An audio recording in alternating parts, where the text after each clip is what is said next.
ఇవన్నీ నేను అన్ని కొమ్మలు తీసుకొచ్చాను, కొమ్మలు తెచ్చి నాటడానికి. ఇవన్నీ కొమ్మలు నాటేసానండి. జస్ట్ ఇలా వాటర్ పోసేయండి. ఇప్పుడే పెట్టాను కదా.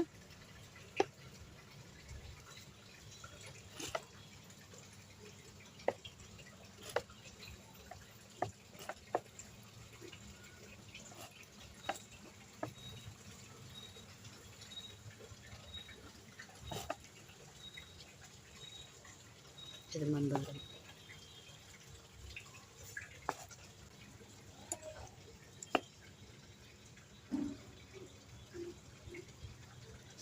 ఇది మామిడి చెట్టు అండి. ఇది చూడండి ఎంత పెద్దగా ఉంది మామిడి చెట్టు. క్రోటన్స్ అండి.